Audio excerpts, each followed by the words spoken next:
Hi, everyone.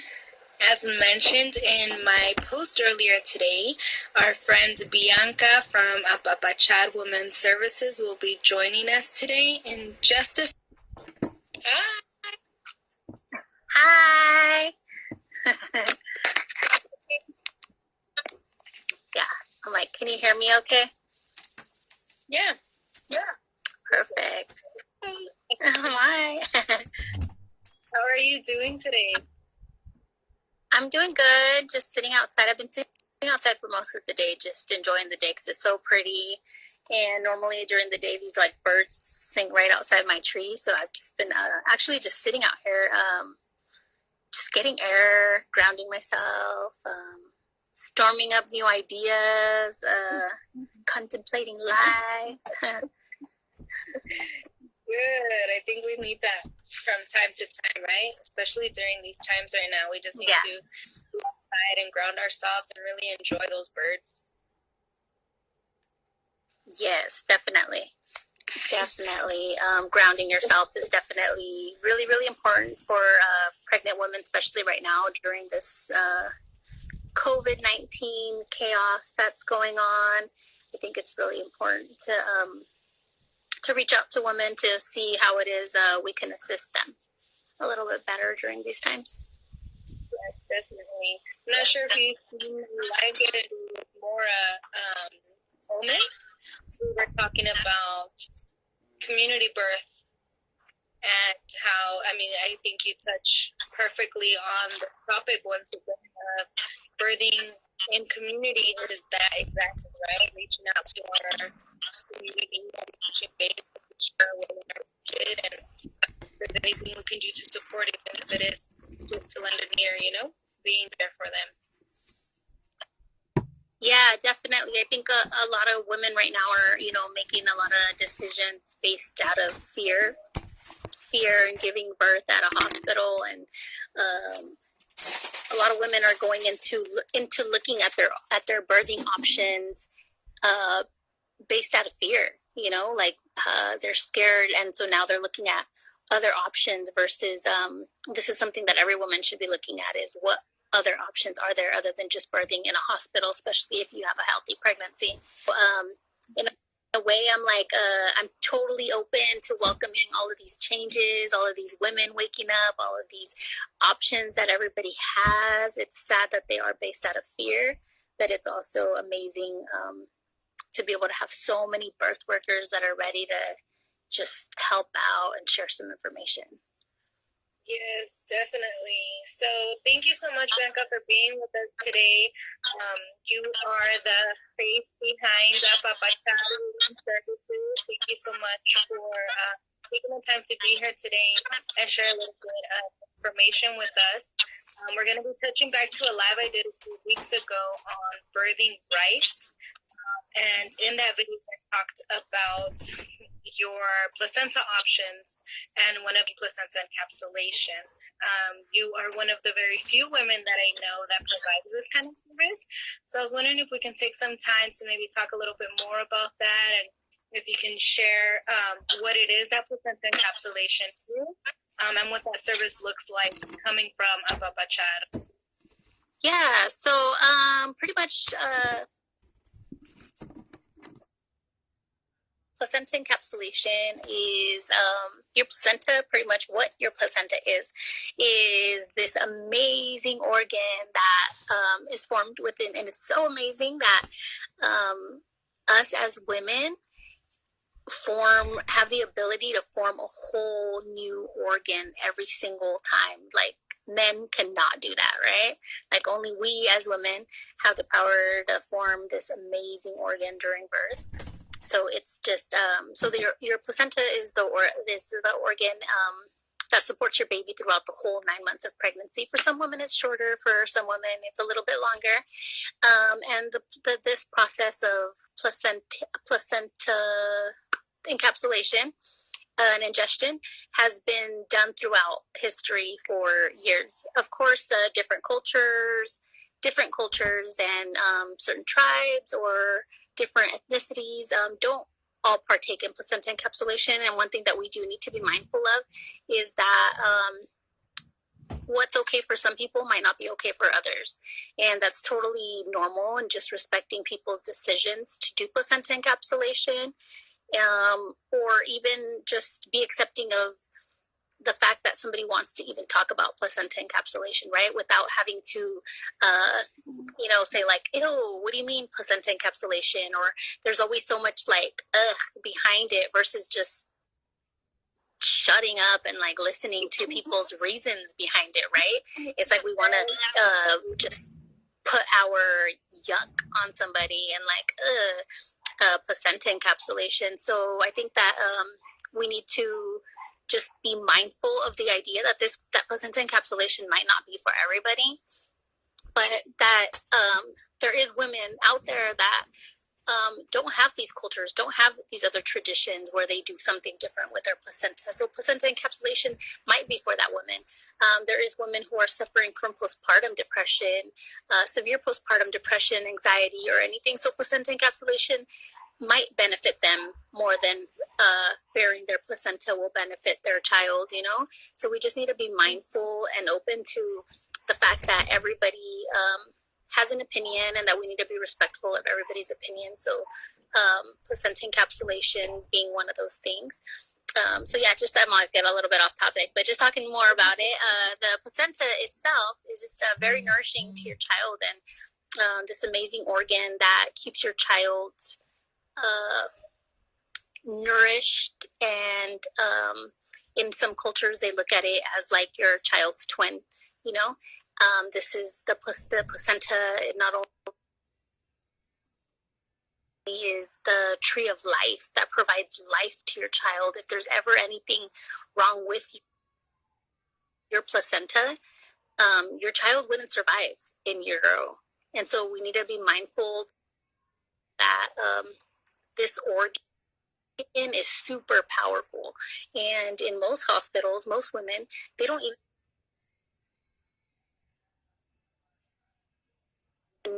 even know about placenta encapsulation, or they don't even know that they're able to even bring the placenta home.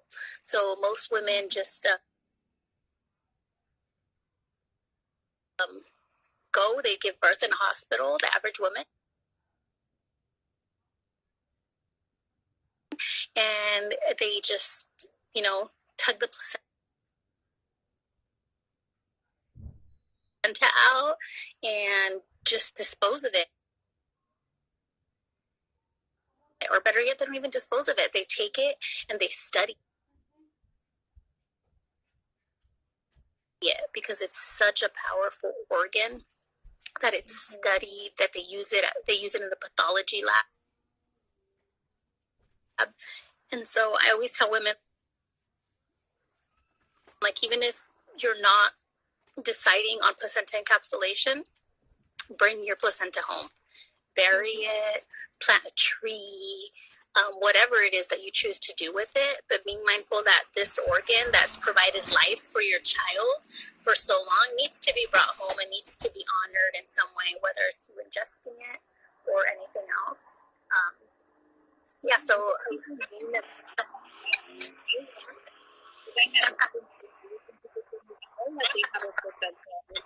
now knowing that there's the option, I think we'll talk about it a little bit later, but just bringing it home, maybe freezing it for the time being until they, maybe do some research and look at their options of, okay, maybe this is what I want to do with it, but let's put it away for a minute and figure out what it is that we want to do with it, but already have it with you so that you can make these choices and have these options. Because if you just leave it at the hospital, then, you run out of options after that. Yeah, bring the placenta home. Don't ever leave it in a hospital. That's why I always tell people, I'm like, even if you think that encapsulating your placenta is just yuck, bring the placenta home. There's no reason for anybody to do anything with your placenta. It's just such a beautiful organ that's full of iron, protein, vitamins, nutrients, minerals, and like, if you really don't want to even encapsulate it, give it back to the earth, give it back to Mother Earth, because that's where it belongs, But if it benefits, there's some women that, you know, it really, really benefits them to be able to ingest the placenta, whether it's in a pill form, whether it's in a smoothie, whether it's whichever way that they choose to honor their own body and make that choice to do what they want to do with their placenta. It's their option, and it's, and, you know, and it's, and there's always a reasoning behind it. There's always a reasoning why people do what they do. Yes, definitely. And on this topic, would you be able to share with us why it is that this organ is so nutritious? What are some things that are in it that can benefit some moms?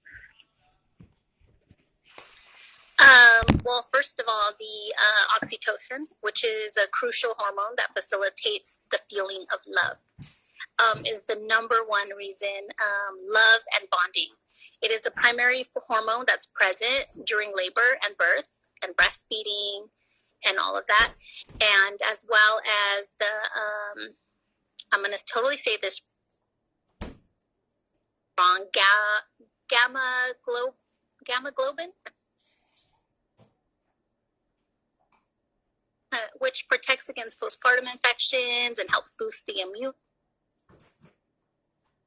system. It also helps with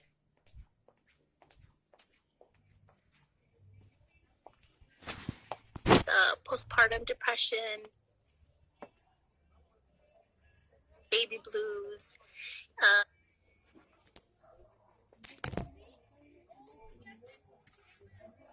And it's also thyroid stimulate. It has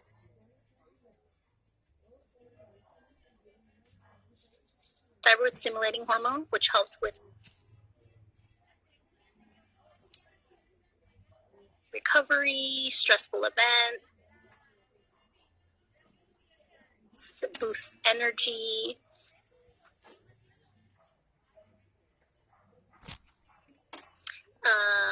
And then there's also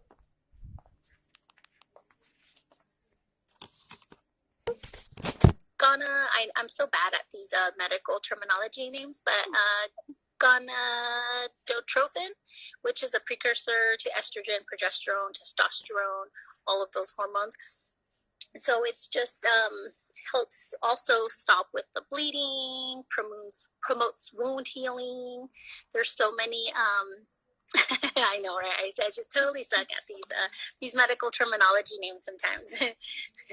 But yeah, so but the most important thing I think is, to me, is the oxytocin, and providing that, which facilitates the love and the bonding feeling inside of when you consume that placenta. It being such a powerful organ that's been side by side with your baby this entire time, I think is just amazing in itself. And I always tell people, I'm like, if you just like took the time to like actually look at a placenta, or like examine your placenta, you would fall in love with it just staring at it. But most people just look at it and they just see the blood. They don't actually go through and like remove the little layers and like actually look at it. So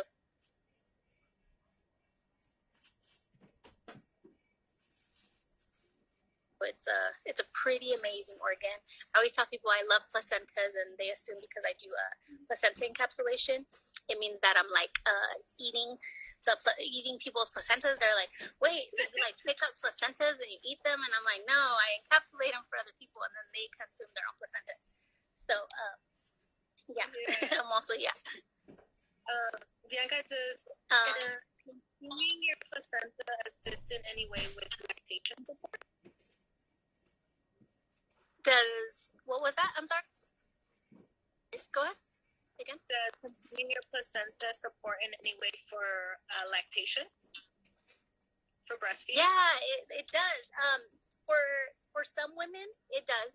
It's not scientifically proven. However, it is by very many people. They're told that, like, like for many people who have done it, it does help increase the milk supply a lot. Helps increase the milk supply. Helps also during certain times. It can also be consumed to help with postpartum depression or I got live people over here. I got a live audience. Yeah, so not only, so I got a little bit distracted. Sorry, guys. But yeah, so it helps with the milk supply. It also, I lost thought of what I was saying right now because I was a little bit distracted right now. So what was the question? With ingesting of your placenta can help support with breastfeeding and milk production. Yeah, definitely. And, you know, also if you choose not to, I believe like your pills are also very intentional, just like anything that you put into your body. So even when I'm encapsulating somebody's pills, every time that I encapsulate them, I'm always trying to be cautious of who's around and not trying to do, I want to be in my house doing it on my own and just putting all of that love and good intentions for every single mom. I don't ever encapsulate more than one placenta at a time because I want to make sure that I'm focusing on just putting those thoughts and those intentions for that mother and only thinking of that mother. And also just like as I'm encapsulating it or I'm capping a pill, I'm always telling myself, you know, like, or just telling this pill, like, I hope that you're able to provide love and healing, breast milk, helping with stopping the bleeding or excessive heavy bleeding, helping with stressful situations. And I'm just like talking to the pills and putting lots of love and intentions in it so that when that person consumes it, not only are they consuming it, but I tell people, like, even when you're consuming your pills, just like you consume your water, always put positive thoughts and energy into everything that you're putting in your water, thanking it, and being very intentional with every single pill that you take. You know, what's your intention behind it, whether you're wanting to help with increased milk supply, whether you're wanting to help with, healing of the uterus or moving the womb back into place or whatever it is that your intention is while taking that medication or taking it as a medicine and knowing that it's going to help you and just putting that love and those intentions into every pill that you take, just like I put love and intention to encapsulating everybody's placenta, one placenta at a time. Wonderful. So what is that process like for you? What would that service look like? So what I do is normally there's two different types of placenta encapsulation. One they call the TCM method, which is a traditional Chinese medicine method, and the other one is the raw method. The traditional Chinese medicine method is pretty much just all about their diet because of bringing warmth back into the body, not eating any cold foods.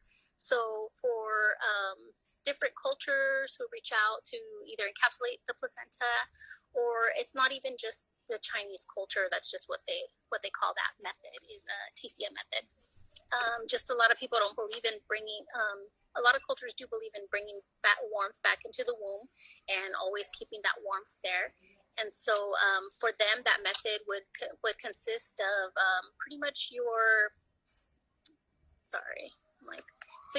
just before you dehydrate it, you're steaming the placenta. So you're taking the placenta and you're steaming it to allow it to stay warm. And then after you've steamed it, what you're doing is you're dehydrating. You'll dehydrate the placenta, and then once it's dehydrated, it has to be dehydrated at 160 degrees Fahrenheit for 24 hours. After that, you would grind it up and turn it into powder. Grind it up, turn it into powder, and then from there, you're able to you're able to encapsulate the placenta. The raw method just consists of, this method is known to be more potent and more hormone rich. So with that method, you're not steaming the placenta at all. It's pretty much, you're just taking the placenta itself, cutting it into smaller pieces, and then also dehydrating it. The only difference is the steaming versus the non-steaming for the raw dehydration. And with the raw method, you tend to get more pills And that's just because when you're steaming something, it tends to shrink. Like anything, if you steam a piece of meat or a piece of something, it'll always shrink it down. So same thing with the TCM method. You tend to get a little bit less pills than with the raw. And then the whole time, for people who are wondering if they test positive for GBS, or if the baby, if there was any meconium during birth, and the baby happened to, go to the bathroom while the baby was born, some people will say like, oh, well, the doctor told me that that I shouldn't encapsulate my placenta, because everybody will always tell you at a hospital that there is no benefits in encapsulating your placenta. And that's just because, doctors could be pay for what they teach you, what they paid for, or what they were taught. And that's just not saying that all doctors are wrong, but also some doctors have different beliefs than what we have, and that's totally okay. And so you will hear that if the baby if there has been any meconium present during birth, that you shouldn't encapsulate the placenta. It's definitely okay to still encapsulate the placenta if there's meconium present. The dehydration process does kill all of those germs during the dehydration process.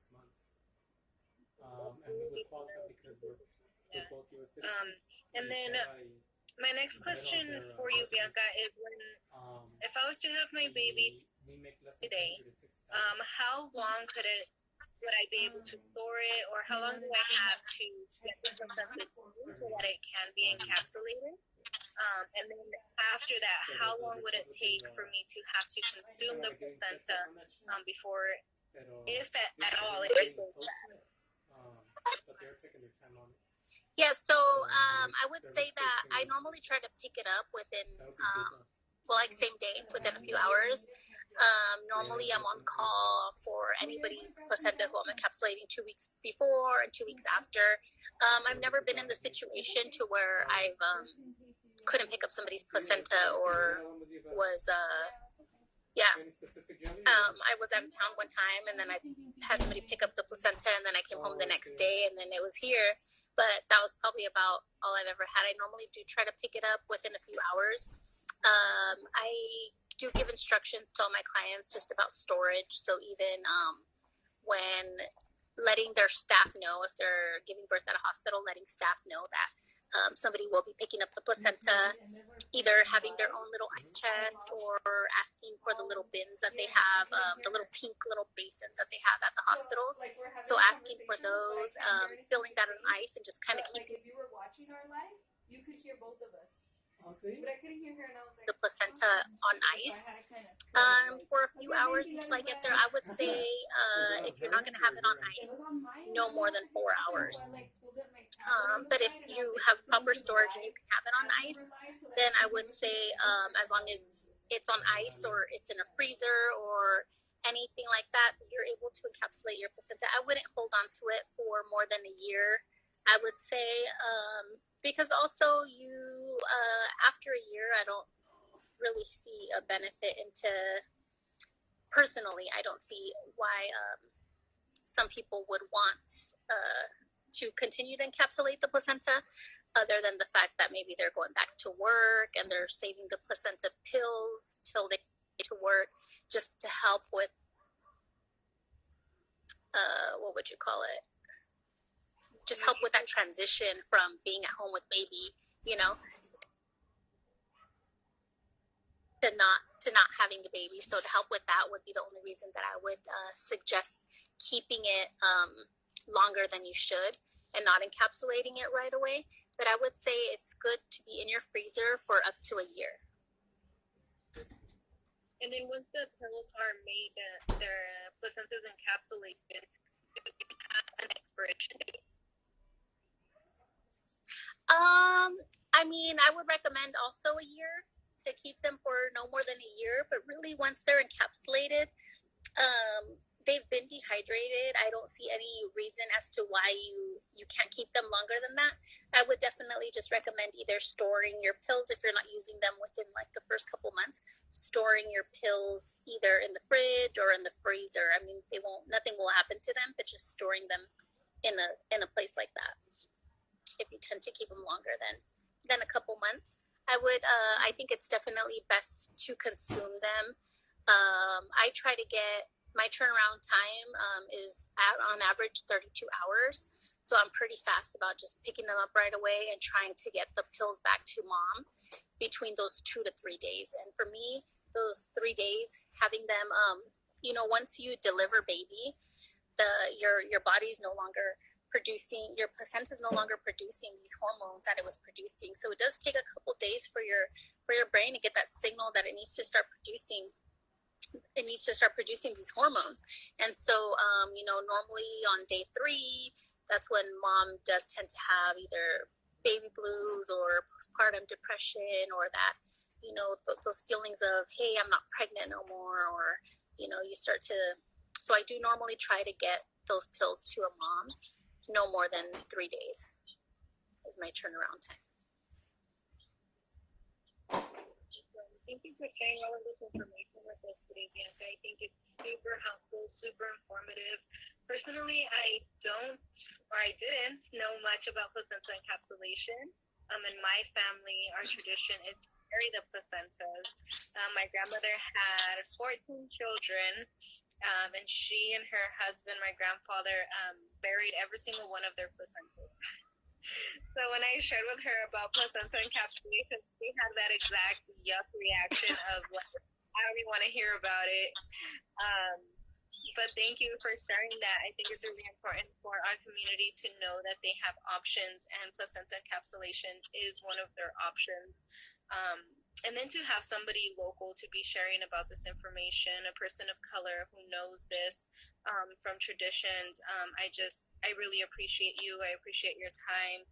And I hope that somebody out there can maybe make of use these services and possibly be fulfilled with some of the benefits that you were mentioning before. But also, as you mentioned, everybody is different. So it can help support in some things, maybe it can't. There's only one way to find out, right?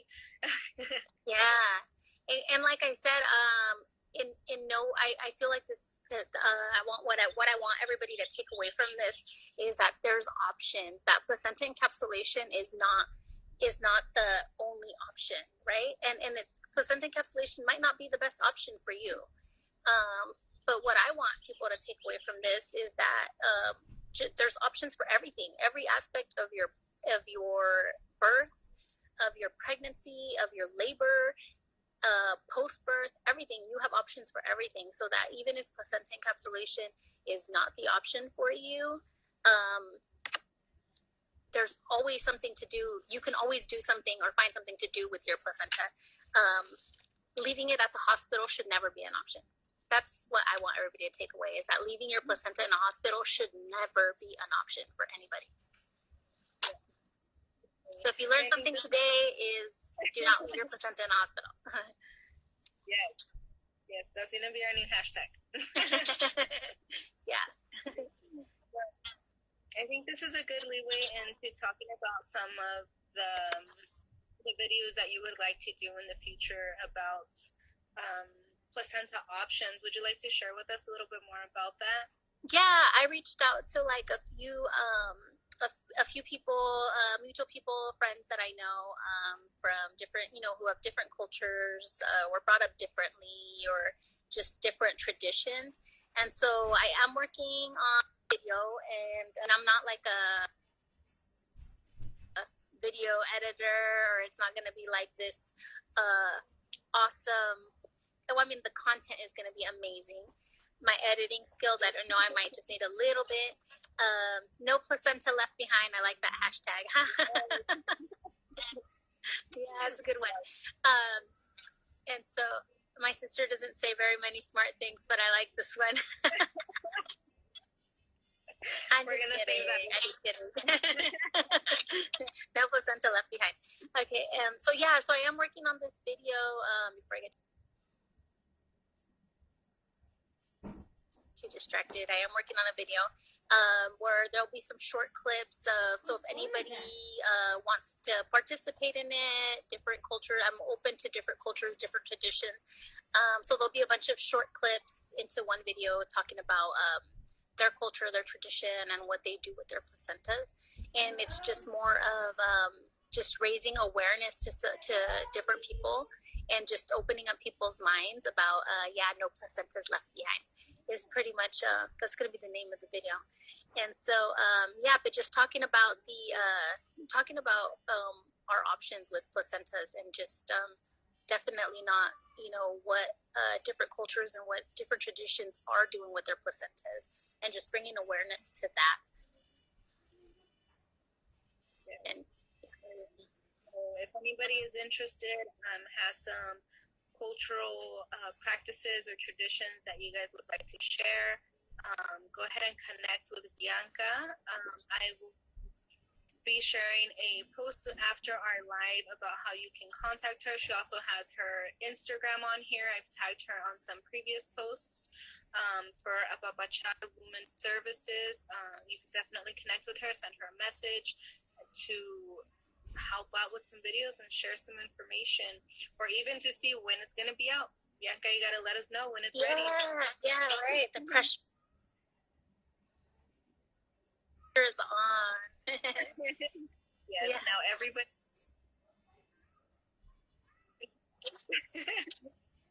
Yeah, it's a project. I was really hesitant about even coming up on a live feed, I guess, because normally I don't have a problem talking. I talk a lot, but I guess just talking on a live feed, I don't know. I need to work on it a little bit more, but I know I have such amazing stuff to share with the world about just birth work in general, and which I'm so passionate about. And I'm definitely not an expert, but I'm so always willing to learn new things, and also not just willing to learn, but also teach anything that I know. I'm so open to teaching anything that I know, anything that I learn. So awesome. What kind of services do you provide, Byanca? So, I do placenta encapsulation. I'm a doula. I'm a birth doula. And so I started off doing placenta encapsulation. And at first, I was so interested in it. I was interested in I really like to see, I've been in the medical field for 13 years, so I'm so used to seeing all that blood and gore and all that stuff that comes through the emergency room or through just work every single time.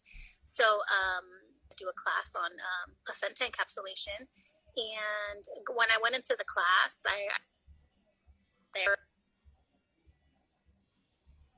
do that kind of work because I just didn't think that I was I don't know, I just didn't think that I was even mentally there yet or mentally prepared to even become a doula. I was like, there's no way I'm able to do that work. But the more I kind of learned about it, the more I realized I had already been doing that work. I had already been doing the educational part of it, right? Educating people and letting people know about their options, not just with birth work, but with any option, questioning everything. I was like, I'm already doing this kind of work. What do you mean I can't do the doula work? So then I just ended up just doing a course, which was like a 3-day course. And to be honest, you don't learn to become a doula in 3 days. Everything that I learned was just cultural teachings and things that I've either read up on or things that I've been taught, or that's what really prepared me to do the doula work. So currently, I started off as a labor doula, and then more so these last 2 years, I've been doing more postpartum work. So postpartum doula, I do belly binding. I want you guys to see this really cool little honeybee that just landed to say hello.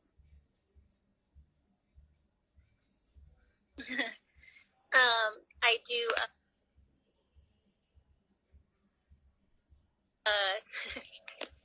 so yeah, I do sobadas. I do belly binding. So I normally try to do the belly binding right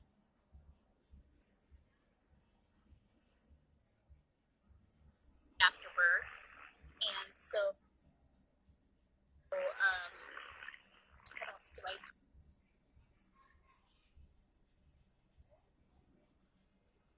do sealing ceremonies. So after the 40 days postpartum, I tend to do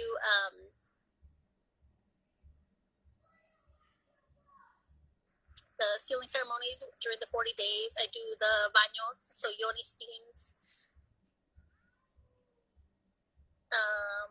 And that's not just the yoni steams and the belly binding and the sobadas are not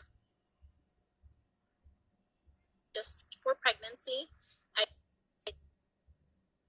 do it to help with fertility. I do it to help with sexual traumas, just trauma in general. Yeah, and so what else do I do? And I do yeah, and I'm currently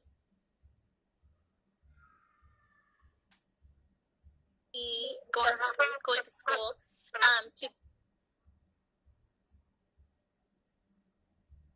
be a midwife. So I'm currently enrolled in school to become a midwife.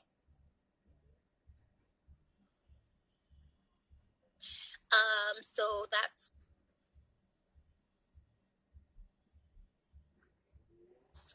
what I'm going to be working on for the next couple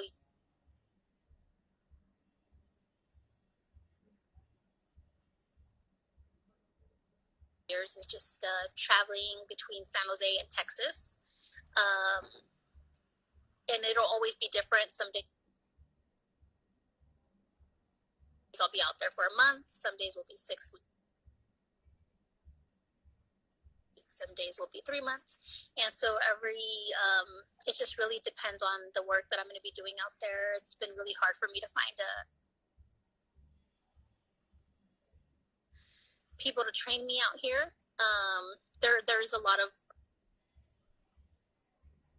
birth workers, and but it's just been hard to work and get those numbers that I need. So I'm actually going to be going to a clinic in Texas. Well, actually 2 different clinics in Texas, and I'm going to be doing some birth work there, seeing some mujeres that are from over the border, some mujeres that are from El Paso, Texas. And so I'll just be traveling back and forth between San Jose and here, and then just trying to either hold classes and probably do more live videos is what I really need to be doing during this time, especially since I'll be traveling.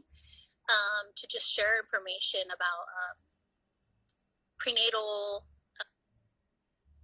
birth work, postpartum work, and just any ways that I can help anybody, whether it's connecting online or connecting here in San Jose while I'm in San Jose, or connecting in El Paso while I'm in El Paso. And so, yeah. Awesome. I am so excited for you. Your new truly and honestly has in store for you. Is there any way that our community can support you during this new phase? Yes, so I do have a GoFundMe page. So on my GoFundMe, you can either GoFund me, and we should share the link on here as well. The link is in my bio. So I do have a GoFundMe to help support me with my move to Texas. It's very hard having to work and then try to go to school. Byanca, I lost your sound. Oh, can you hear me now? Hello? Can anybody else hear her? I can hear you clearly. Okay. But I can't. Let me see. I hope you guys can hear me. Can you hear me better? No? Whoa. Somebody. Okay, if you guys can hear me. Okay, you guys can hear me. Okay, so thank you. Unfortunately, I cannot hear you, but as long as our audience can hear you, I mean, go for it. Yeah, so it would either be through GoFundMe, which the link is in my bio, and then you also shared the link on your feed, I believe. So And then, so I created a GoFundMe just because sometimes it's a lot more accessible for people to fund through there. And so, but I definitely am open to taking like Venmo, PayPal, Apple Pay, Zelle, Cash App. I have all of that. Those are always better options. And the only reason that they're better options is because GoFundMe takes a certain portion of the amount, but no amount is too small, whether it's $5, $10, $20, everything is appreciated, and everything is to help me on this journey to midwifery. And school can be kind of tough with living in the Bay Area and having to pay for school and having to travel all the way to Texas. It's tough. It's tough, but I definitely know that it's something that I'm so passionate about and something that I want to be like looking for somebody to help train me here in San Jose made me realize that I need to become the partera that I want here in my community, because it helped me realize that there is no partera. Looking for a partera that I wanted to train me the way that I wanted to be trained was pretty much impossible. And I just need to really spread my wings and find and learn from any partera that I possibly can, and just become the partera that I want to become and the partera that I want to bring back to my community, because I'm so passionate not only about my people but my community, and providing all of these options, providing birthing options, letting women know that there's birthing options, educating mi raza. I love my people. I love my people, and I know that that there is that those barriers, whether it's the lack of communication or those language barriers, or just barriers of people not being heard.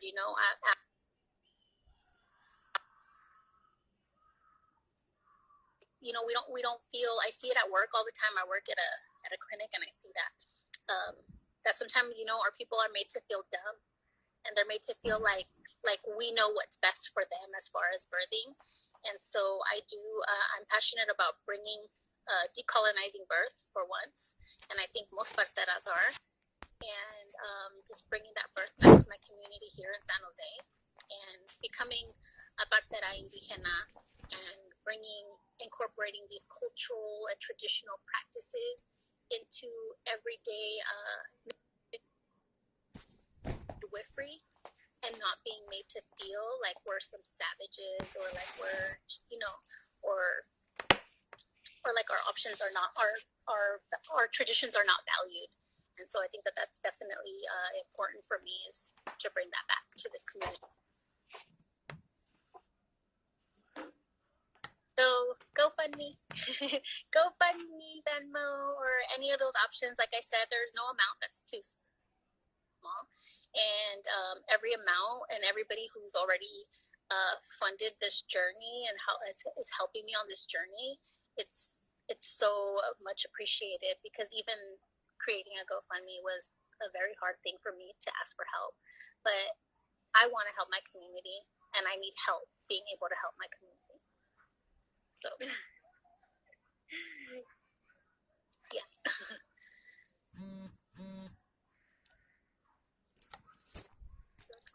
So I totally get you. She said, that's amazing. Back in Humboldt County, my pregnancy was way more traditional than here in Silicon Valley. So I totally get you. Yes. And that too, like, I definitely think that I want to work with other tribes and other. Thank you for sharing that with us, Byanca. I had to jump on another gadget over here because I still can't hear you directly from my phone. I can hear you third party over here. Okay. I don't know what happened, but thank you so much for sharing that with us. I can hear you. I can hear you. Yeah, so like I was saying as well, like it's very important to do the work, and to also encourage other people of color, other doulas, other birth workers, other activists, other people to also try to help, other people who are just working on decolonization or activism or all of that. I think that the number one thing that we don't talk about is decolonizing birth. And I think that it's important to decolonize birth and to bring that back into our communities and to do that work. And I need everybody's help to do it. And